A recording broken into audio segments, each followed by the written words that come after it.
ವೀಕ್ಷಕರೇ, speed health plus ಕಾರ್ಯಕ್ರಮಕ್ಕೆ ಸ್ವಾಗತ. ನಾನು ಕುಸುಮಾ ಶೆಟ್ಟಿ. ಇತ್ತೀಚಿನ ದಿನಗಳಲ್ಲಿ ಕ್ಯಾನ್ಸರ್ನ ಪ್ರಮಾಣ ಗಣನೀಯವಾಗಿ ಏರಿಕೆಯನ್ನು ಕಾಣ್ತಾ ಇದೆ. ಇದರ ಪರಿಣಾಮ ನಮ್ಮ ಭಾರತದ ದೇಶದಲ್ಲೂ ಮಹಿಳೆಯರಲ್ಲೂ ಕೂಡ ಈ ಒಂದು ಕ್ಯಾನ್ಸರ್ ಪತ್ತೆ ಹಚ್ಚುವಿಕೆ ಹೊರತಾಗಿಲ್ಲ ಅಂತ ಹೇಳ್ಬೋದು. ಸ್ಪೆಷಲಿ ನಮ್ಮ ಗ್ರಾಮೀಣ ಭಾಗದ ಮಹಿಳೆಯರು ಏನಾಗ್ತಾ ಇದೆ ಅಂತಂದರೆ, ಒಂದು ಆಸ್ಪತ್ರೆಗಳಿಗೆ ವಿಸಿಟ್ ಮಾಡೋದಾಗಲಿ, ಭೇಟಿಯನ್ನು ನೀಡೋದಾಗಲಿ ಅಥವಾ ವೈದ್ಯಕೀಯ ತಪಾಸಣೆಯನ್ನು ಮಾಡಿಸ್ಕೊಳ್ಳೋದ್ರಲ್ಲಿ ವಿಳಂಬ ಮಾಡ್ತಾ ಇರೋದ್ರಿಂದ ಈ ರೋಗವನ್ನು ಪತ್ತೆ ಹಚ್ಚಿದ ಮೇಲೆ ಚಿಕಿತ್ಸೆ ಕೊಡೋದು ಕೂಡ ಅಷ್ಟೇ ಕಷ್ಟಕರವಾಗಿ ಕಾಣಿಸ್ತಾ ಇದೆ.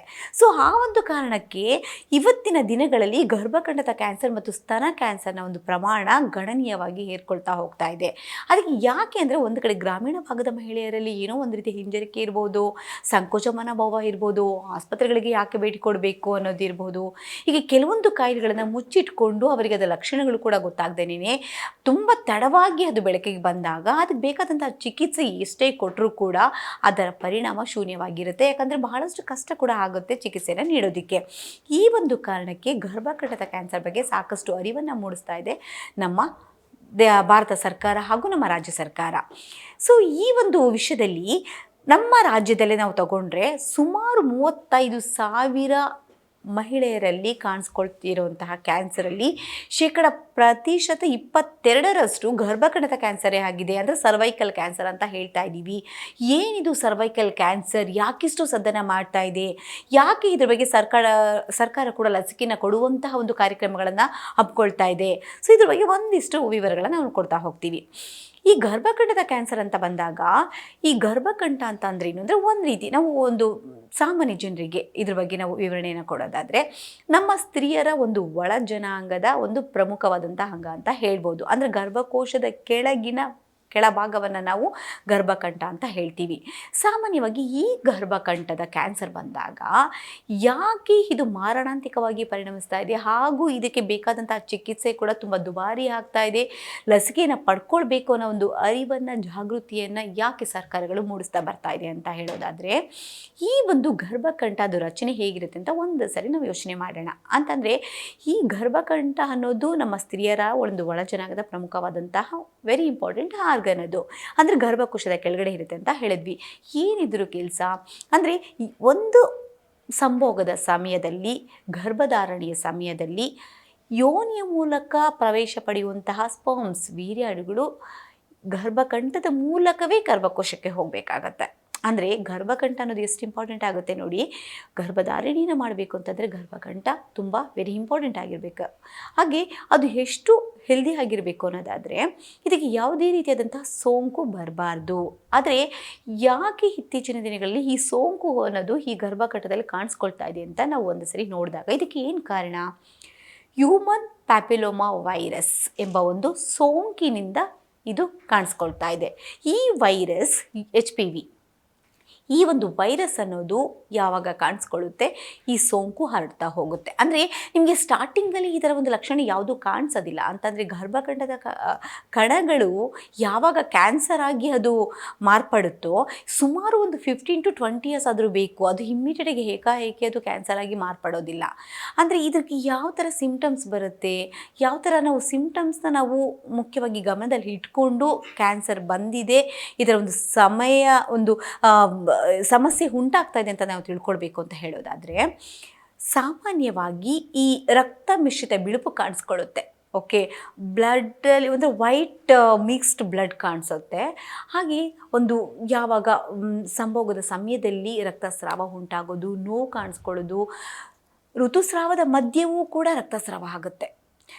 ಅಷ್ಟೇ ಅಲ್ಲ, ಕಾಣಿಸ್ಕೊಳ್ಳುವಂಥ ಕೆಳಭಾಗದಲ್ಲಿ ಕಾಣಿಸ್ಕೊಳ್ಳುವಂತಹ ಹೊಟ್ಟೆ ನೋವು, ಅತಿಯಾದಂತಹ ಹೊಟ್ಟೆ ನೋವು, ಇದೆಲ್ಲವೂ ಕೂಡ ಈ ಒಂದು ಗರ್ಭಕಂಠದ ಕ್ಯಾನ್ಸರ್ ಅಂತ ಒಂದು ಚಿಹ್ನೆ, ಲಕ್ಷಣಗಳು ಅಂತ ಹೇಳ್ಬೋದು.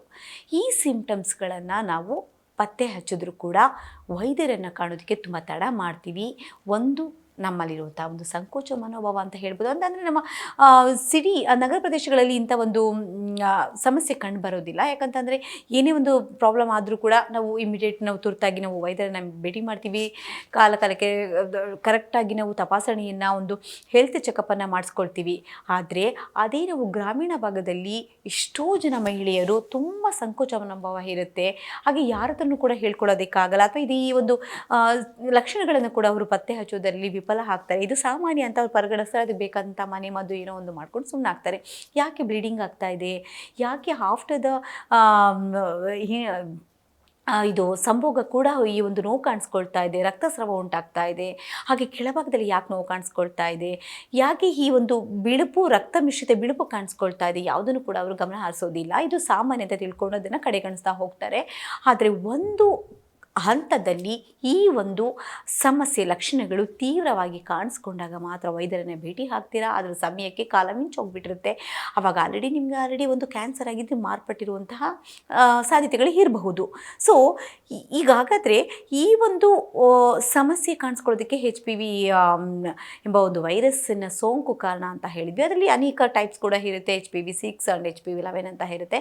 ಆದರೆ ಇದು ಹೇಗೆ ಕಾಣಿಸ್ಕೊಳ್ಳೋದಂಥದ್ದಲ್ಲ. ಮೊದಲಿಗೆ ಗರ್ಭಕಂಠದ ಕಣಗಳು ಕ್ಯಾನ್ಸರ್ ಆಗಿ ಮಾರ್ಪಾಡಬೇಕು ಅಂತಂದರೆ 15 to 20 ಇಯರ್ಸ್ ಕೂಡ ಬೇಕಾಗುತ್ತೆ. ಅದಕ್ಕೋಸ್ಕರನೇ ತುಂಬ ಚಿಕ್ಕ ವಯಸ್ಸಲ್ಲಿ 14 ವರ್ಷದವರಲ್ಲಿ ಕೂಡ ಈ ಒಂದು ಲಸಿಕೆನ ತಗೊಳ್ಬೇಕು ಅಂತ ಈಗ ಕಡ್ಡಾಯ ಮಾಡ್ತಾ ಇದೆ ಸರ್ಕಾರ.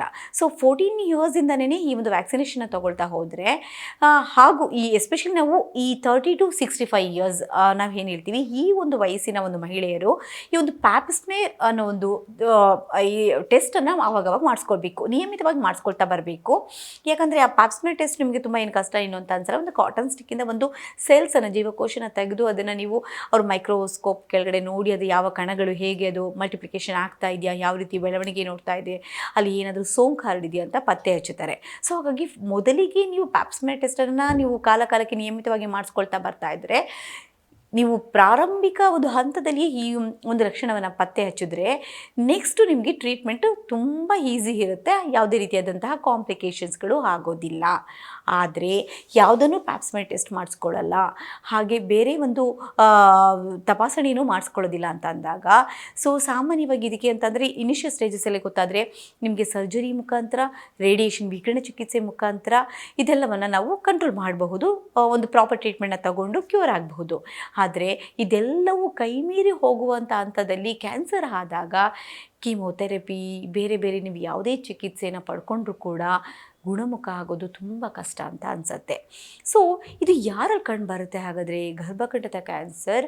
ನಾವು ಯಾವ ವಯಸ್ಸಿನಲ್ಲಿ ಕಾಣಿಸುತ್ತೆ ಅಂತ ಹೇಳಿದ್ವಿ. ಅದಕ್ಕೋಸ್ಕರನೇ ನಾವು ಮೊದಲಿಗೆ ಈ ವ್ಯಾಕ್ಸಿನೇಷನ್ ಅನ್ನೋದನ್ನು ಸೊ ಇತ್ತೀಚಿನ ದಿನಗಳಲ್ಲಿ ಅಂದರೆ 15 to 65 ಇಯರ್ಸ್ ಯಾವಾಗ ಬೇಕಾದರೂ ತೊಗೊಳ್ಬಹುದು. ಆದರೆ ಅಲ್ಲಿ ಏಜಲ್ಲಿ ಬೇಗ ಒಂದು ಚಿಕ್ಕ ವಯಸ್ಸಲ್ಲಿ ತೊಗೊಂಡ್ರೆ ಈ ಒಂದು ಸಮಸ್ಯೆಯಿಂದ ಪಾರಾಗ್ಬೋದು ಅಂತ ಕೂಡ ಹೇಳಿದ್ದಾರೆ. ಸ್ಪೆಷಲಿ ಈ ಒಂದು ವ್ಯಾಕ್ಸಿನೇಷನ್ ಬಗ್ಗೆ ಅರಿವನ್ನು ಮೂಡಿಸ್ತಿರುವಂತಹ ಸಮಯದಲ್ಲಿ ನಾವು ಕಾರಣದ ಕಡೆ, ಯಾವ ಕಾರಣದಿಂದ ಇದು ಉಂಟಾಗ್ತಾ ಇದೆ ಅಂತ ಒಂದು ಗಮನ ಹರಿಸೋದ್ರೆ, ಸೊ ನಮಗೆ ಮುಖ್ಯವಾಗಿ ಕಾಣಿಸುವಂಥದ್ದು ತುಂಬ ಚಿಕ್ಕ ವಯಸ್ಸಿನಲ್ಲಿ ಮದುವೆ ಮಾಡಿಬಿಡ್ತಾರೆ ಕೆಲವೊಂದು ಗ್ರಾಮೀಣ ಭಾಗದಲ್ಲಿ. ಹಾಗೆ ಆ ಚಿಕ್ಕ ವಯಸ್ಸಿನಲ್ಲಿ ಗರ್ಭಧಾರಣೆ ಕೂಡ ಆಗೋಗ್ಬಿಡುತ್ತೆ. ಪದೇ ಗರ್ಭಧಾರಣೆ ಆಗೋದು, ಅಥವಾ ಗರ್ಭನಿರೋಧಕ ಮಾತ್ರೆಗಳನ್ನು ಬಳಸ್ತಾ ಬರೋದು. ಅಂದರೆ ಮದುವೆಯ ವಯಸ್ಸಿಗೆ ಬಂದ ನಂತರ ಸರಿಯಾದಂತಹ ಸಮಯದಲ್ಲಿ ಮದುವೆ ಆದರೂ ಕೂಡ ಕೆಲವೊಂದು ಕಾರಣಗಳಿಂದ ಗರ್ಭನಿರೋಧಕ ಮಾತ್ರೆಗಳನ್ನು ಮೇಲಿಂದ ಮೇಲೆ ಕಾಂಟ್ರಸೆಪ್ಟಿವ್ ಪಿಲ್ಸ್ಗಳನ್ನ ತಗೊಳ್ತಾ ಇರ್ತಾರೆ. ಇದು ಕೂಡ ಈ ಒಂದು ವೈರಸ್ ಬರೋದಕ್ಕೆ, ಸೋಂಕು ಹರಡೋದಕ್ಕೆ ಕಾರಣ ಆಗತ್ತೆ. ಸೊ ಇದು ಒಂದು ಕಾರಣ. ಆದರೆ ಮತ್ತೊಂದು ಲೈಂಗಿಕ ಅಶುಚಿತ್ವ ಅಂತಂದರೆ ಸಂಭೋಗ ಆದ ನಂತರ ಎಲ್ಲೋ ಒಂದು ಕಡೆ ಬ್ಲೀಡಿಂಗ್ ಆಗ್ತಾ ಇದೆ, ತುಂಬ ನೋವು ಕಾಣಿಸ್ತಾ ಇದೆ. ಸೊ ಈ ಥರ ಲಕ್ಷಣಗಳು ಕಾಣಿಸ್ಕೊಂಡಾಗಲೂ ಕೂಡ ಒಂದು ಕಡೆ ಅದ ಕಡೆ ನಾವು ಗಮನ ಹರಿಸ್ತಿಲ್ಲ, ನಾವು safety and very hygienic maintain ಮಾಡಲಿಲ್ಲ ಅಂತ ಅಂದರೂ ಕೂಡ ಈ ಒಂದು ಸಮಸ್ಯೆಗೆ ಕಾರಣ ಆಗುತ್ತೆ. ಸೊ ಅದೆಲ್ಲದರ ಜೊತೆಗೆ ನಾನು ಹೇಳಿದೆ, ಬೇಗನೆ ಮಕ್ಕಳು ಮಾಡ್ಕೊಳ್ಳೋದು, ಹಾಗೆ ಚಿಕ್ಕ ವಯಸ್ಸಿನಲ್ಲೇ ಬೇಗ ಮಕ್ಕಳನ್ನು ಹೆರುವಂಥದ್ದು, ಹಾಗೆ ಗರ್ಭಧಾರಣೆಯನ್ನು ಪದೇ ಆಗುವಂಥದ್ದು, ಮತ್ತು ಕಾಂಟ್ರಸೆಪ್ಟಿವ್ ಪಿಲ್ಸ್ ತಗೊಳ್ಳುವಂಥದ್ದು, ಲೈಂಗಿಕ ಅಶುಚಿತ್ವ, ಹಾಗೂ ಮಲ್ಟಿಪಲ್ ಸೆಕ್ಷುವಲ್ ಇಂಟ್ರಾಕ್ಷನ್ಸ್. ಸೊ ಇದೆಲ್ಲದರ ಸೆಕ್ಷುವಲ್ ಕಾಂಟ್ಯಾಕ್ಟ್ಸ್ ಇದನ್ನು ಮಾಡ್ತಾ ಹೋದಷ್ಟು ಈ ಸಮಸ್ಯೆಗೆ ದಾರಿ ಮಾಡಿಕೊಡುತ್ತೆ. ಹಾಗಾಗಿ ಇದು ಸಮಸ್ಯೆ ಕೆಲವೊಂದು ಸರಿ ಏನಾಗುತ್ತೆ ಅಂತಂದರೆ, ಈ ಕೆಲವೊಬ್ಬರಲ್ಲಿ HIV ಸೋಂಕು ಯಾರಲ್ಲಿ ಉಂಟಾಗಿರುತ್ತೋ, ಹರ್ಪಿಸ್ ಯಾರಲ್ಲಿ ಇರುತ್ತೋ ಅಂಥವರಲ್ಲೂ ಕೂಡ ಈ ಒಂದು ಗರ್ಭಕಂಠದ ಕ್ಯಾನ್ಸರ್ ಬರುವಂಥ ಸಾಧ್ಯತೆಗಳು ಇದೆ ಅಂತ ದೃಢಪಡಿಸ್ಬಿಟ್ಟಿದೆ ಈ ನಮ್ಮ ವೈದ್ಯಕೀಯ ಅಂಕಿಅಂಶಗಳು.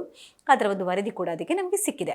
ಸೊ ಹಾಗಾಗಿ ಇದೆಲ್ಲದರ ಒಂದು ಸಮಸ್ಯೆಗಳಿಂದ ಯಾವ ರೀತಿ ಈ ಒಂದು ತೀವ್ರ ಸ್ವರೂಪವಾದಂತಹ ಒಂದು ಗಂಭೀರತೆ ನಮಗೆ ಎದುರಾಗುತ್ತೆ ಅನ್ನೋದಾದರೆ, ಸೊ ಇದನ್ನು ನಾವು ತುಂಬ ಲೇಟರ್ ಸ್ಟೇಜ್ನಲ್ಲಿ ನಾವು ಫೈಂಡ್ ಔಟ್ ಮಾಡಿದಾಗಲೂ ಕೂಡ ಟ್ರೀಟ್ಮೆಂಟ್ ತೊಗೊಳ್ಬೇಕು ಅಂತಂದರೆ ತುಂಬ ಕಷ್ಟ ಆಗುತ್ತೆ. ಈಗ ನೀವು ಫಸ್ಟ್ ಸ್ಟೇಜಲ್ಲಿ ನೀವು after 30 years above 65 years below ನೀವು ಪ್ಯಾಪ್ಸ್ಮೇರ್ ಟೆಸ್ಟ್ನ ಅವಾಗವಾಗ ಟೆಸ್ಟ್ ಮಾಡಿಸ್ಕೊಳ್ತಾ ಇದ್ರೆ ನಿಮಗೆ ಅಲ್ಲಿ ರಿಸಲ್ಟ್ ಸಿಗುತ್ತೆ.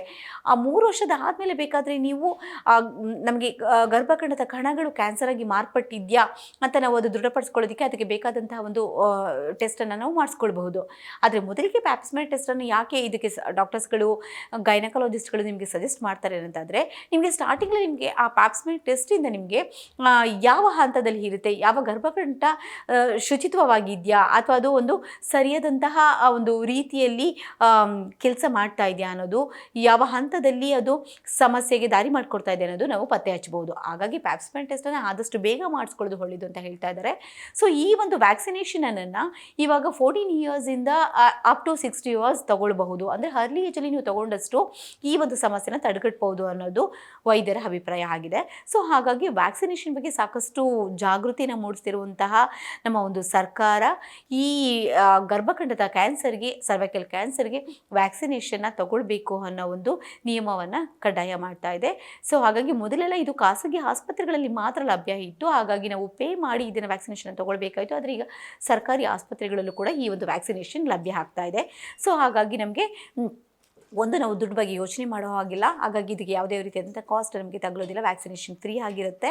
ಸೊ ಗೌರ್ಮೆಂಟ್ ಕಡೆಯಿಂದನೇ ನಮಗೆ ಈ ಒಂದು ವ್ಯಾಕ್ಸಿನೇಷನ್ ಕೊಡ್ತಾ ಇರೋದ್ರಿಂದ ನಮ್ಮ ಒಂದು ಆರೋಗ್ಯವನ್ನು ನಾವು ಸಂರಕ್ಷಿಸ್ಕೊಳ್ಬಹುದು. ಎಸ್ಪೆಷಲಿ ಇವತ್ತಿನ ದಿನಗಳಲ್ಲಿ ಭಾರತೀಯ ಮಹಿಳೆಯರಲ್ಲಿ ಕಾಣಿಸ್ಕೊಳ್ತಿರೋಂತಹ ಗರ್ಭಕಂಠದ ಕ್ಯಾನ್ಸರ್ ಮಾರಣಾಂತಿಕವಾಗಿ ಪರಿಣಮಿಸ್ತಾ ಇರೋದ್ರಿಂದ ತುಂಬ ಅತಿ ಹೆಚ್ಚಿನ ಸಂಖ್ಯೆಯಲ್ಲಿ ಸ್ತನ ಕ್ಯಾನ್ಸರನ್ನು ಬಿಟ್ಟರೆ ನೆಕ್ಸ್ಟ್ ಗರ್ಭಕಂಠದ ಕ್ಯಾನ್ಸರೇ ಜಾಸ್ತಿ ಕಾಣಿಸ್ಕೊಳ್ತಾ ಇದೆ. ಬಟ್ ಸಿಕ್ಕಾಪಟ್ಟೆ ಸದ್ಮ ಮಾಡ್ತಾ ಇದೆ. ಅದಕ್ಕೆ ನಾವು ತೆಗೆದುಕೊಳ್ಳುವಂಥ ಒಂದು ಮುಂಜಾಗ್ರತಾ ಕ್ರಮಗಳು ಕೂಡ ತುಂಬ ಇಂಪಾರ್ಟೆಂಟ್ ಆಗುತ್ತೆ. ಮತ್ತೊಂದು ವಿಚಾರ ಏನು ಅಂತ ಅಂದ್ರೆ, ಈ ಒಂದು ಸೋಂಕು ಕೇವಲ ಮಹಿಳೆಯರಲ್ಲಿ ಮಾತ್ರ ಅಲ್ಲ, ಗಂಡಸರಿಂದಲೂ ಕೂಡ ಈ ಸೋಂಕು ಹರಡುವಂತಹ ಕಾರಣದಿಂದಾಗಿ ಕೆಲವೊಂದು ದೇಶಗಳಲ್ಲಿ ಗಂಡಸರಿಗೂ ಕೂಡ ಈ ಒಂದು ವ್ಯಾಕ್ಸಿನೇಷನ್ ಕೊಡಬೇಕು ಅನ್ನೋ ಒಂದು ಲಸಿಕೆ ಕಾರ್ಯಕ್ರಮ ಜಾರಿಯಲ್ಲಿದೆ ಅಂತ ಹೇಳಬಹುದು. ಇನ್ನು ನಮ್ಮ ದೇಶದಲ್ಲಿ ಇದು ಜಾರಿ ಇದೆಯೋ ಇಲ್ವೋ ಅಂತ ಇದುವರೆಗೂ ಕೂಡ ದೃಢಪಟ್ಟಿಲ್ಲ. ಸೊ ಆದ್ರಿಂದ 14 ವರ್ಷ ಅಂತ ದಾಟಿದಂತಹ ಪ್ರತಿ ಯುವತಿಯರು ಕೂಡ ಒಂದು ಲಸಿಕೆನ ತೆಗೆದುಕೊಳ್ಳುವಂತಹ ಮುಖೇನ ಗರ್ಭಕಂಠದ ಕ್ಯಾನ್ಸರ್ ಅನ್ನು ತಡೆಗಟ್ಟಬಹುದು. ಆ ಒಂದು ಕಾರಣಕ್ಕಾಗಿ ವ್ಯಾಕ್ಸಿನೇಷನ್ ಬಗ್ಗೆ ಸಾಕಷ್ಟು ಜಾಗೃತಿಯನ್ನು ಮೂಡಿಸಿರುವಂತಹ ಸರ್ಕಾರ ಇದ್ರ ಬಗ್ಗೆ ನಾವು ಕೂಡ ಎಚ್ಚೆತ್ತುಕೊಂಡು ಈ ಒಂದು ವ್ಯಾಕ್ಸಿನೇಷನ್ ಅಂತ ಪಡೆದುಕೊಂಡ್ರೆ ನಮ್ಮ ಭಾರತ ದೇಶದಲ್ಲಿ ಕಾಣಿಸ್ಕೊಳ್ತಿರುವಂತಹ ಈ ಒಂದು ಗರ್ಭಕಂಠದ ಕ್ಯಾನ್ಸರ್ ಅನ್ನು ತಡೆಗಟ್ಟಬಹುದು. ನೋಡ್ತಾ ಇರಿ ಸ್ಪೀಡ್ ನ್ಯೂಸ್ ಕನ್ನಡ, ಸುದ್ದಿ ನಿಮ್ಮದು, ವೇಗ ನಮ್ಮದು.